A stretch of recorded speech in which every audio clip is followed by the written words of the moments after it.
Hello and welcome to Deep's kitchen and travel. तर आज आपण बनवणार आहोत अगदी झटपट होणारी खमंग मऊ लुसलुशीत अशी रव्याची इडली. खूप चविष्ट बनते ही इडली आणि त्याचबरोबर आपण पाहणार आहोत खमंग अशी नारळाची चटणी. चला तर मग वेळ वाया न घालवता रेसिपीला सुरुवात करूयात. एका बाउल किंवा भांड्यामध्ये 1 कप सोनेरी रंग येईपर्यंत कोरडा भाजलेला रवा, अर्धा कप आंबटसर दही. आता इथे रवा बारीक वापरायचा नाही. बारीक रवा वापरल्यामुळे इडली चिवट बनते. जाडसर रवा वापरायचा. त्यात घालायची 2 ते 3 टेबलस्पून कोथिंबीर, अर्धा इंच किसलेलं आलं आणि 2 टीस्पून तुपात तळलेले काजूचे तुकडे, अर्धा टीस्पून मिरीपूड आणि चवीपुरतं मीठ. हे सगळं व्यवस्थित मिक्स करून घ्यायचं. रवा वापरताना भाजूनच घ्यायचा. रवा मध्यम आचेवर सोनेरी रंग येईपर्यंत परतायचा. यामुळे इडली हलकी होते आणि चवसुद्धा छान लागते. आता हे सर्व मिक्स करून झालं की हळूहळू करून पाणी घालायचं. एकदम पाणी ओतायचं नाही, नाहीतर बॅटर पातळ होऊ शकतं. बॅटर आपल्याला खूप घट्टही नकोय आणि खूप पातळही नकोय. मध्यम कन्सिस्टन्सीचं बॅटर ठेवायचं. रवा, दही, पाणी हे सगळं शोषून घेतो.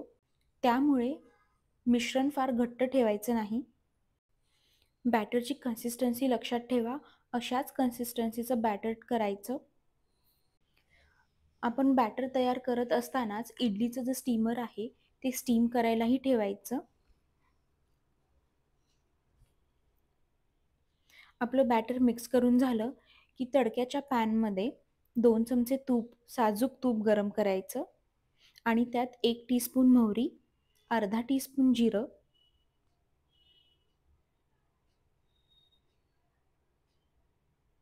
आणि 7 ते 8 कढीपत्त्याची पानं घालून मस्त तडका द्यायचा आणि हा तडका आपल्या बॅटरमध्ये घालून मिक्स करायचा. साजूक तुपातील ही जिरे, मोहरी आणि कढीपत्त्याची जी फोडणी आहे ती बॅटरमध्ये घातल्यामुळे इडली आपली अतिशय खमंग लागते आणि ह्याची चव दुपटीने वाढते. त्यामुळे फोडणी द्यायचा कंटाळा करू नका. फोडणी अवश्य द्या. पुन्हा एकदा हे सर्व व्यवस्थित मिक्स करून घ्यायचं आणि आता यामध्ये सर्वात शेवटी चिमूटभर सोडा घालायचा. खायचा सोडा.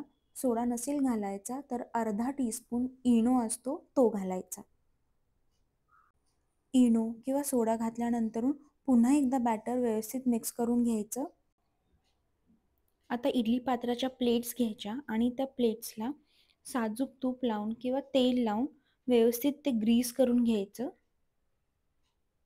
तुम्ही ब्रशनीही लावू शकता किंवा असं लावून टिश्यू पेपरच्या मदतीने सगळीकडे पसरून घ्यायचं. यामुळे इडली खाली चिकटत नाही. आता हे 2-2 टेबलस्पून बॅटर ह्यात घालायचं. सोडा घातल्यामुळे इडल्या मस्त फुलतात आणि हलक्या होतात. 1 कप रव्यामध्ये 8 ते 9 इडल्या व्यवस्थित होतात. मुलांच्या शाळेचा डब्बा असू देत किंवा ऑफिसचा डब्बा असू देत किंवा सकाळचा नाश्ता असू देत, ह्या इडल्या अगदी चविष्ट आणि झटपट होतात. प्लेट्स व्यवस्थित भरून झाल्या की स्टीमरमध्ये ठेवायच्या आणि हे 10 ते 12 मिनटं स्टीम करून घ्यायचं. मीडियम टू लो फ्लेमवरती हे स्टीम करून घ्यायचं. झाकण व्यवस्थित गच्च लावायचं, नाहीतर सगळी स्टीम बाहेर येते आणि इडल्या आपल्या व्यवस्थित स्टीम होत नाहीत. 10 ते 12 मिनिटे झाली आहेत. बघूयात आपल्या इडल्या व्यवस्थित वाफल्या आहेत की नाहीत. हो, इडल्या आपल्या छान वाफून झालेल्या आहेत. काढून घेऊयात बाहेर आणि बाहेर काढल्यानंतरून लगेच इडल्या काढायच्या नाहीत. 2 ते 3 मिनिटं ते थंड होऊन द्यायच्या, म्हणजे इडल्या व्यवस्थित निघतात. चाकू किंवा चमच्याच्या मदतीने इडल्या काढून घ्यायच्या. इडल्या सहजपणे निघतात, पटकन निघतात. किती सुरेख झाल्या आहेत पहा. आता करूयात चटणी. त्यासाठी पाव कप खोबरं आणि 1 चमचा डाळवं घ्यायचं. कोथिंबीर थोडीशी जास्तच घालायची. 3 ते 4 लसूण पाकळ्या, चवीपुरतं मीठ आणि हलकीशी साखर घालायची. हवं असल्यास तुम्ही मिरचीही घालू शकता. आणि हे सर्व पाणी न घालता बारीक वाटून घ्यायचं. पाणी न घालता एकदा वाटून झालं की त्यात थोडंसं पाणी घालायचं, साधारण 4 ते 5 टेबलस्पून, आणि हे झाकण लावून बारीक वाटून घ्यायचं. आता चटणी तुम्ही घट्ट किंवा पातळ तुमच्या आवडीनुसार ठेवू शकता. मी चटणी मध्यम कन्सिस्टन्सीची ठेवणार आहे, त्यामुळे मी थोडंसं पाणी अजून घालून व्यवस्थित मिक्स करून घेणार आहे. आणि आता ह्या चटणीला आपण एक मस्त तडका देणार आहोत, त्यामुळे थोडंसं तेल गरम करायचं. पाव चमचा मोहरी, पाव चमचा जिरं आणि 7 ते 8 कढीपत्त्याची पानं घालून त्यात थोडं हिंग घालायचं आणि हा तडका चटणीमध्ये घालून व्यवस्थित मिक्स करून घ्यायचं. वाह! आपली खमंग अशी चटणी ही तयार आहे.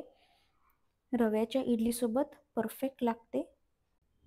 सकाळच्या घाईघाईमध्ये पटकन होणारा हा पदार्थ आहे.